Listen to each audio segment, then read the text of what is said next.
Generally speaking मी तुम्हाला हे सांगतो की ही जी लक्षणं दिसत आहेत त्या लक्षणांवरून तरी मला असं दिसत नाही की त्याच्यामध्ये काही घातपाताचा स्कोप किंवा हे आहे. अग दुसरा पार्ट असा की काही नेते असं म्हणतायत असं मला कळलं चॅनल्सवर बघून की विमानातली कागदपत्र जळली नाहीत, ते काहीतरी महत्वाची कागदपत्र घेऊन जात असतील का. हे अगदी म्हणजे आता राजकीय नेत्यांच्या कॉमेंट्सवर आपण काय बोलावं, म्हणजे त्याला काही अर्थच नाहीये की सगळं जळलं आणि कागदपत्र जळू नयेत असंही कोणीतरी मॅन्युप्युलेट केलं का.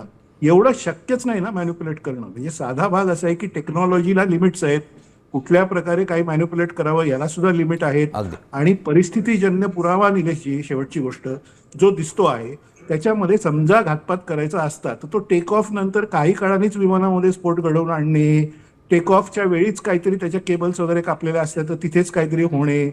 जर पूर्णपणे तासभराचं फ्लाईंग करून व्यवस्थित बारामतीला ते पर्यंत पोचलं आहे, हा टेक्निकल भाग मी सांगतोय. मला राजकारण आणायचं नाही, कुठल्याही नेत्याच्या कॉमेंट्स बद्दल मला बोलायचं नाही, त्यांच्या काय अगदी कॉमेंट्स करायच्या ते त्यांनी बोलाव्या कराव्या. शुद्ध टेक्निकल भाग असा आहे की 1 तासाचं फ्लाईंग व्यवस्थित करून मुंबईहून टेक ऑफ व्यवस्थित करून सगळे टर्न्स आणि सगळं व्यवस्थित करून बारामती रनवे जो की VFR रनवे आहे, रनवेमध्येही कमतरता आहेत काही, तिथे उतरताना पहिला अटेम्प्ट चुकला आणि दुसऱ्या अटेम्प्टमध्ये काहीतरी हे होऊन टिल्ट होऊन विमान क्रॅश झाला. त्याच्यामध्ये घातपाताचा अगदी हे स्कोप हा मला जवळपास 0 अगदी दिसतो आहे. रोहितजी